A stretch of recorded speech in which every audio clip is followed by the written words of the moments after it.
भाभी, हम्म। ये है हमारे स्कूल के नए मास्टर जी, सागर।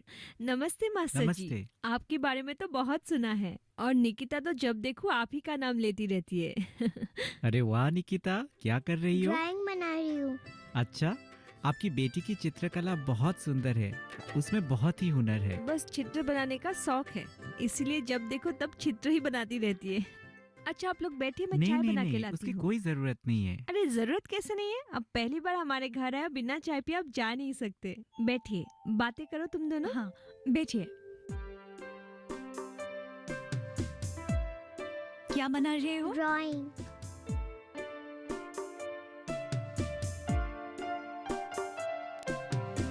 भाभी बहुत अच्छी चाय बनाती है। वैसे एक बात पूछना भूल गई। पूछिए।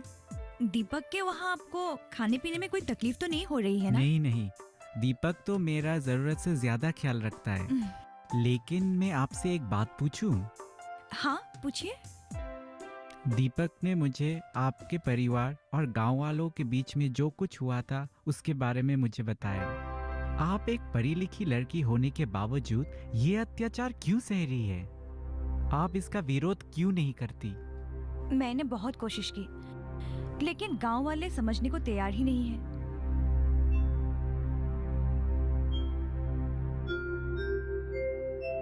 अब तो ऐसे लगने लगा है कि यही हमारी नसीब है।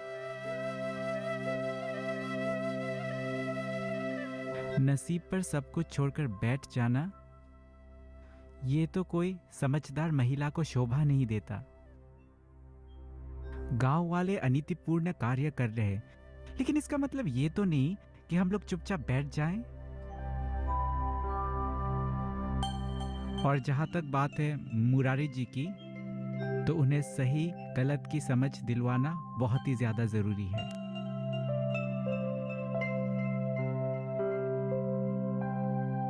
ये लीजिए चाय। धन्यवाद।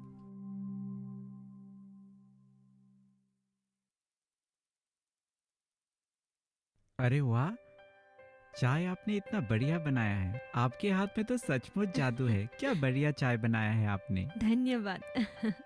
निकिता, तुम ड्राइंग के अलावा पढ़ाई पर भी ध्यान दो, परीक्षा नजदीक आ रही है। ठीक है मास्टर जी। बढ़िया। आपको पता है मैंने अंग्रेजी का सारा पाठ याद कर लिया है। अरे ये तो बहुत बढ़िया बात है। अच्छा तो मुझे निकलना होगा, मैं चलता हूँ। मेघाली, मैं तुमसे स्कूल में मिलता हूँ। हाँ, ठीक है। बाय। बाय।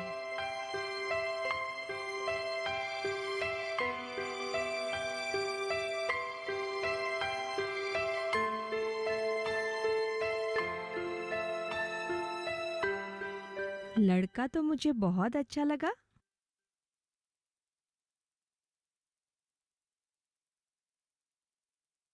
हाँ भाभी, बहुत अच्छा है और समझदार भी। अच्छा, कहीं दाल में कुछ काला तो नहीं है ना, या पूरा दाल ही काला है? नहीं भाभी, ऐसी कोई बात नहीं है। अच्छा, तो कैसी बात है? आपने पूछा कि लड़का कैसा है, इसीलिए तो बोला था अच्छा है। तुम्हें वो बहुत पसंद है ना? भाभी, मुझे तो लड़का बहुत पसंद है। सागर बहुत अच्छा लड़का है। जब पहली बार मैं उससे मिली थी, मुझे तभी अच्छा लगने लगा था। पर पर क्या? सागर समझदार है, लेकिन क्या वो मुझे अपने जीवन साथी के रूप में अपनाएगा? मुझे तो ये भी पता नहीं कि उसके मन में क्या है। मिलना अलग बात है, पर शादी? छोड़िए ये सब, समय आने पर सब पता चल जाएगा। तुम्हारे नसीब में जो लिखा है वो तो होकर ही रहेगा। मुझे तो बस तुम्हारी शादी की चिंता लगी रहती है, और अब लगता है ये चिंता भी बहुत जल्द दूर होने वाली है। भाभी,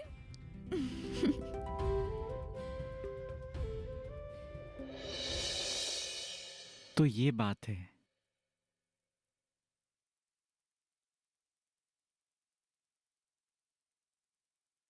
हृदय रोग का अच्छा इलाज ना होने के कारण तुम्हारे माताजी का देहांत हो गया। जी भैया, पहले हमने इसे मामूली समझा, लेकिन जब माँ की तबीयत बहुत बिगड़ने लगी तो पिताजी उन्हें नारायण बेच के वहां ले गए। नारायण बेच? जी हाँ, नारायण बेच। वो हमारे गांव का एक ढोंगी तांत्रिक है। वो लोगों को अपने जाल में फंसाकर नकली दवाइयां बेचकर उनसे पैसे लूटता है। पहले मुझे इन सब की मालूम नहीं थी, लेकिन जब पता चला तो मैंने पिताजी को समझाने की बहुत कोशिश की। फिर क्या हुआ? पिताजी कहाँ मेरी बात सुनने वाले थे। वो तो हमारे गांव के मुखिया मुरारी चाचा जो कहते वही करते। अच्छा, तो ये बात है। मुरारी चाचा पिताजी के दोस्त जरूर हैं, लेकिन वो उन्हें कभी अच्छी सलाह देते ही नहीं। जब मैंने तांत्रिक का विरोध किया तो उन्होंने मेरे पिताजी को मेरे खिलाफ भड़काया और मुझे चुप रहने पर मजबूर किया। मुरारी चाचा चाहते हैं कि गांव में सब कुछ वैसा हो जैसा वो चाहे। मुझे तो वैसे आदमी बिल्कुल ही पसंद नहीं है। ये तो बहुत ही बुरा हुआ।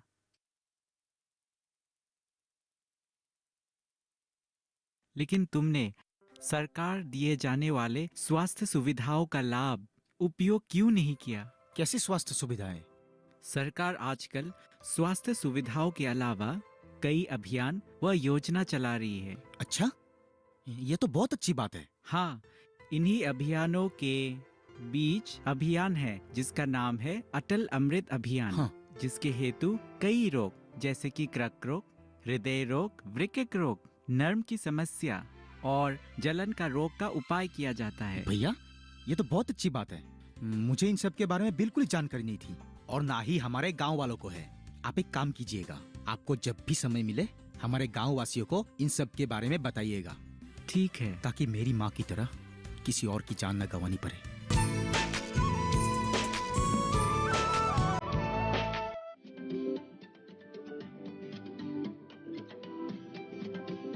जब बात अच्छी सेहत की हो, किसी तरीके की लापरवाही नहीं करो, किसी तरीके का समझौता ना करो।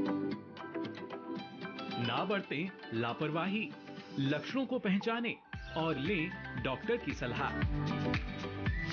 चाहे बीमारी दिल की हो, दांतों की हो या दिमाग की हो, खुद से इलाज ना करें, खुद से कोई भी दवाई ना खाएं, डॉक्टर के पास जाएं, अपनी जांच कराएं और अपना पूरा इलाज करवाएं और अपना ख्याल रखें। कार्यक्रम जो देगा सलाह भी, मार्गदर्शन भी।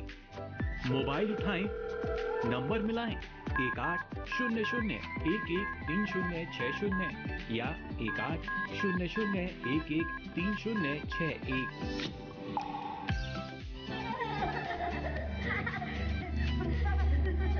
आपके अपने फोन इन कार्यक्रम स्वस्थ किसान में हर शनिवार शाम 6 से 7 बजे सिर्फ डीडी किसान पर।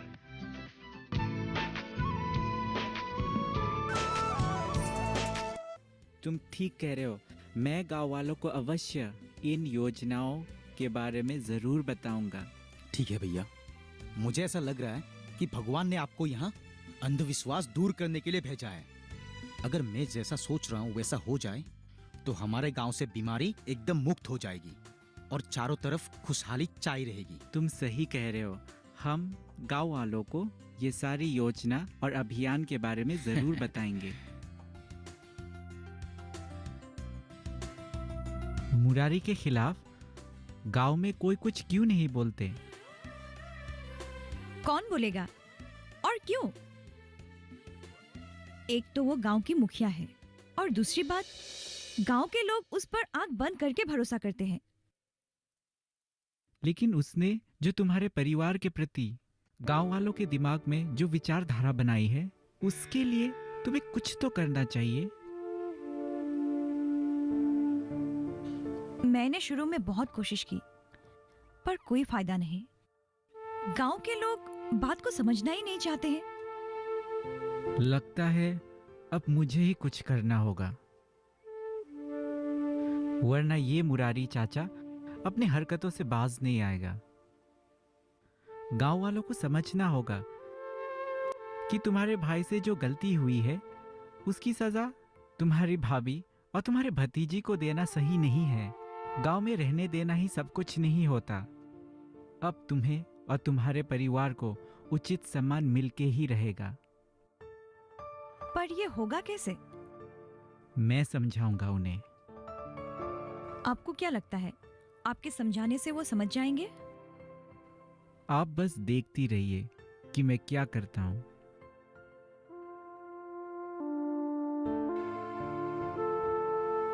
मुझे लगता है उनका हार्ट से रिलेटेड कोई परेशानी है।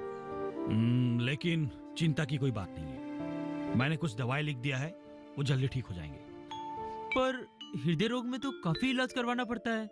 हाँ, ये मैं जरूरत पड़ने पर बताऊंगा। पर इसका खर्चा? इसकी चिंता आपको करने की कोई जरूरत नहीं है। मतलब मैं कुछ समझा नहीं। सरकार ने अभियान चालू किया है, इससे तुम अपने पिताजी का इलाज अच्छी तरह से कर सकते हो। इसके लिए सरकार आपको पूरी तरह सहायता करेगी। कौन सा अभियान सर? ये अभियान है अटल अमृत अभियान। अटल अमृत अभियान? हाँ डॉक्टर साहब, ये कौन सा अभियान है? अटल अमृत अभियान सरकार का नया अभियान है। इस अभियान से 434 पद्धतियों से लोगों का इलाज किया जा सकता है। जिसके पास बीपीएल कार्ड है, जिसके आमदनी वार्षिक 5 लाख रुपए से कम है, उनको अस्पताल में सरकारी चिकित्सा में 2 लाख रुपया की मुफ्त चिकित्सा दे सकता है। सर, इस अभियान के तहत किन किन रोगों का इलाज किया जाता है? इस अभियान के अंदर जिसका हृदय रोग, वृक्कों का रोग और नवजातों का इलाज और कैंसर जैसे कुछ रोग और जलन का रोग और कुछ ये नार्व का इलाज कर सकता है। बेटा, मुझे तो इन सब बातों का पता ही नहीं था। पर असल गलती तो मेरी है पिताजी। मास्टरनी जी ने मुझे समझाने की बहुत कोशिश की थी कि नारायण बेज के इलाज पर भरोसा मत करो, पर मैंने ही समझने में देरी कर दी। अभी परेशानी की कोई जरूरत नहीं है, हम इलाज शुरू कर देंगे, ठीक है? हाँ हाँ सर। सुना है उस दिन मुरारी चाचा आपके घर आए थे कुछ गुंडे लेकर? हाँ, आए थे। उन्होंने आपके साथ कुछ किया तो नहीं ना? धमकी दे गया है गांव से निकालने की। मुरारी चाचा बहुत ही गंदे इंसान हैं। पता है। पता चलने के बावजूद भी आप उनसे लड़ पड़े? मैं जो सही हूँ उसी सही के लिए लड़ाई लड़ रहा हूँ। आप हम लोगों के कारण इतना तकलीफ क्यों उठा रहे हैं? आपका तात्पर्य क्या है? क्या मैं यहाँ से हमेशा के लिए चला जाऊं? मैंने ऐसा कब कहा? तो फिर क्या मैं यहाँ आपके साथ हमेशा के लिए रुक जाऊं? अगर आप चाहते हैं तो रुक सकते हैं। क्या मैं आपको पसंद हूँ? मुझे, पर मैं... क्या हुआ?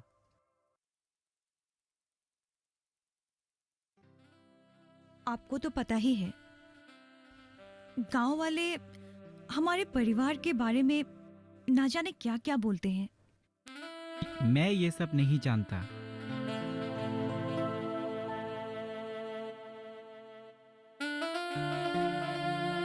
मैं आपसे बहुत प्यार करता हूँ और मैं आपसे शादी करना चाहता हूँ, बस यही जानता हूँ।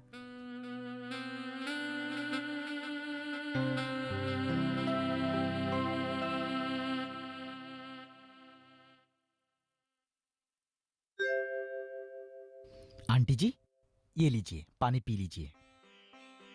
आप बिल्कुल चिंता मत कीजिए, सागर भैया बस आते ही होंगे। पर तुमने मेरी आने की खबर तो नहीं दी ना? अरे नहीं आंटी जी, आपने मुझे जैसा कहा था मैंने वैसा ही किया। साथ में मेघाली जी भी यहाँ आ रही है। ऐसे मेघाली के परिवार से मुझे कोई दिक्कत नहीं है। जो कुछ भी हुआ उसमें मेघाली और उसकी भाभी की कोई दोष नहीं जी है। बिल्कुल। मैं बस यही चाहती हूँ कि मेरा बेटा खुश रहे। उसकी खुशी में ही मेरा खुशी है। ये लो, आ गए आंटी जी। अरे माँ, आप यहाँ? ना कोई फोन ना कोई खबर, ऐसे अचानक? हाँ बेटा, मैं तुझे सरप्राइज देना चाहती थी। और दीपक, हाँ। तुमने मुझे ये बात बताई नहीं। अगर बताता तो सरप्राइज कैसे रहता? हाँ। वैसे माँ, आपकी तबीयत अब कैसी है? मेरी तबीयत तो ठीक है। साथ में जो लाए हो उसे मिलवाओगी नहीं? हाँ? क्या ये मेघाली है माँ, हमारे स्कूल में ही पढ़ाती है। नमस्ते आंटी जी। नमस्ते बेटी। अरे बेटी, तुम्हारी भाभी कैसी है? एकदम ठीक है। पर आपको? मुझे सब कुछ पता है, दीपक ने सब बता दिया। देखो बेटी, जो हो गया उससे सोचकर कोई फायदा नहीं। अब बस आगे की सोचकर कदम आगे बढ़ाओ, सब कुछ अच्छा होगा। अच्छा आंटी जी, अब मैं चलती हूँ। हाँ बेटा। दीपक, हाँ तुमने कुछ किताबें मंगवाई हाँ जी। थी ना, ये लो, यही देने आई थी। दीदी थैंक यू। ठीक है आंटी जी। अच्छा मेघाली, मैं तुम्हें बाहर तक छोड़ के आता हूँ। नहीं नहीं, आंटी इतने दिनों के बाद आई है, आप उनके साथ बैठकर बातें कीजिए, मैं चली जाऊंगी। दीदी मैं आपको छोड़ आता हूँ। आंटी जी आप बैठिए, मैं अभी आता हूँ। चलिए। और माँ, आप बताएं, आप कैसी हो? इतने दिनों के बाद आई हो, सब कुछ ठीक है ना माँ? हाँ बेटा, लड़की बहुत अच्छी है। मैं उसकी भाभी से मिलना चाहती हूँ। भाभी से?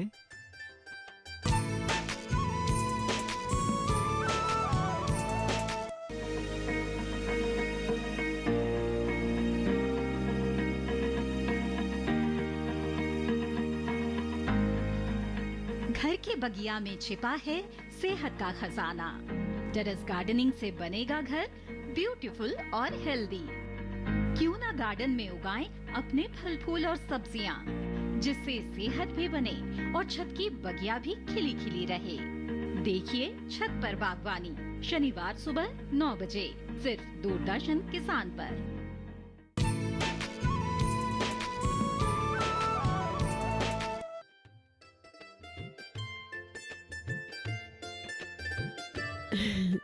आइए, मैं दीनानाथ चाचा को अंदर से बुला के लाता हूँ। जी नहीं नहीं, मैं आप ही से बात करने के लिए आई हूँ। मुझसे? जी हाँ हाँ बैठिए। जी धन्यवाद। हाँ कहिए, तो मैं आपकी क्या सहायता कर सकता हूँ? जी मैंने सुना आप मेघाली मास्टरनी जी से शादी करने वाले हैं। हाँ आपने ठीक सुना है। जी बुरा मत मानिएगा, लेकिन आप दूसरे गांव से हैं, इसलिए आपको सही बात बताना मेरा फर्ज है। क्या मतलब है आपका? जी आप जो मेघाली मास्टरनी जी से शादी की निर्णय ले रहे हैं ना, आप उस बात पर फिर से गौर कीजिए, क्योंकि उनका घर आपके लिए सही नहीं है। देखिए, मैं आपको 2 बात बता देना चाहता हूँ। पहली बात कि उनके परिवार से मेरा कोई विशेष फर्क नहीं पड़ता, और दूसरी बात यह है कि मैं मेघाली जी को अच्छी तरह से जानता हूँ, और वैसे भी उनके भाई ने जो गलती की है उसकी सजा उनके परिवार क्यों भुगते? जी हम तो आपका भला चाहते थे, इसलिए आपको आगाह करने के लिए आ गए। कोई जरूरत नहीं इतना भला सोचने की। पता नहीं आप लोगों को क्या मजा आता है दूसरों की जिंदगी में दखल अंदाजी करने में। और रुकिए, एक बात अपने कान खोलकर सुन लो। आइंदा अगर मास्टरनी जी के बारे में कुछ भी मैंने बुरा सुना ना, तो मुझसे बुरा कोई नहीं होगा। चाहिए?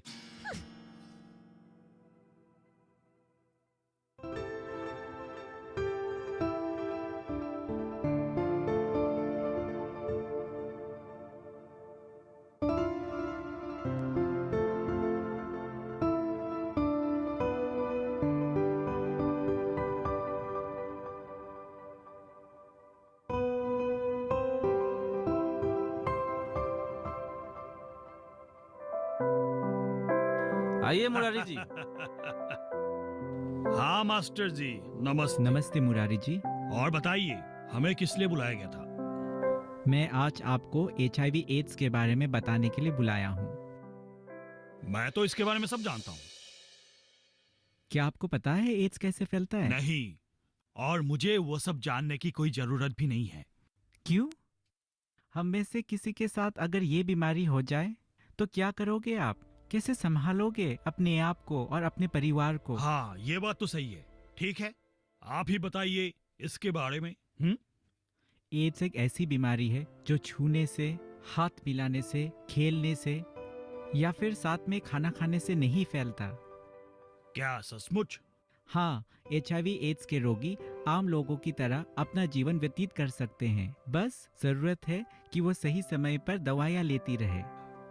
अच्छा, ये दवाइयाँ हमें कहाँ मिलेगी? वो मैं आपको बताता हूँ। अरे दीपक, तुम भी? जी, मुझे पहले ही सागर भैया ने सब कुछ बता दिया है। सुनिए, भारत सरकार ने इस रोग के लिए मुफ्त दवाइयों की व्यवस्था की है। और मेडिकल कॉलेजों में एक विशेष टीम डॉक्टरों की नियुक्त की है, जहां HIV पॉजिटिव लोगों के लिए काउंसलिंग की व्यवस्था की है तथा जरूरत पड़ने पर नियमित दवाइयां भी उपलब्ध करती है। मैं जानता हूं एड्स को हम पूरी तरह खत्म नहीं कर सकते, पर सही समय पर नियमित दवाइयां लेते हुए हम एक खुशहाली जिंदगी व्यतीत कर सकते हैं। लेकिन मुझे तो ये सब के बारे में पता ही नहीं था।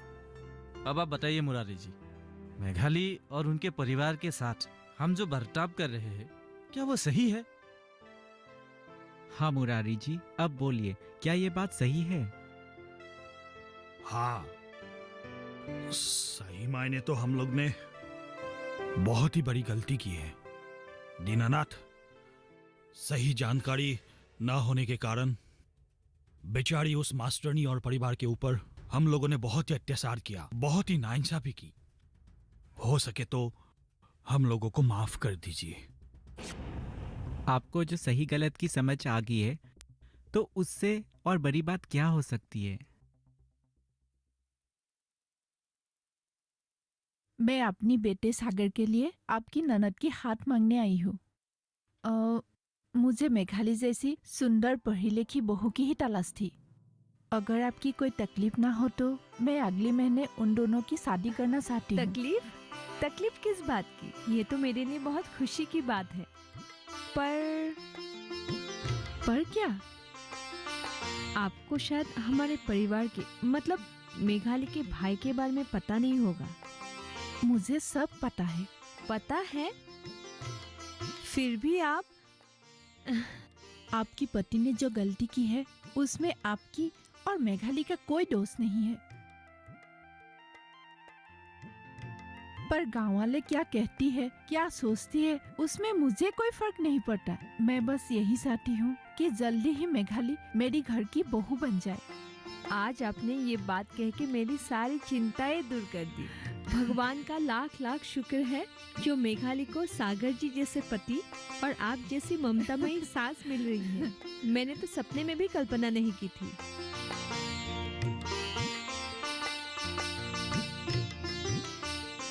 जीती रहो बेटी, अब बस तुम जल्दी से मेरी घर की बहू बन जाओ। मैं तुम्हें अपनी बेटी बना के रखूंगी। मुझे भी आप जैसे ही माँ चाहिए थी। तुमने मेरा अधूरा सपना पूरा कर दिया। एक बेटी की कमी थी, आज वो भी पूरी हो गई।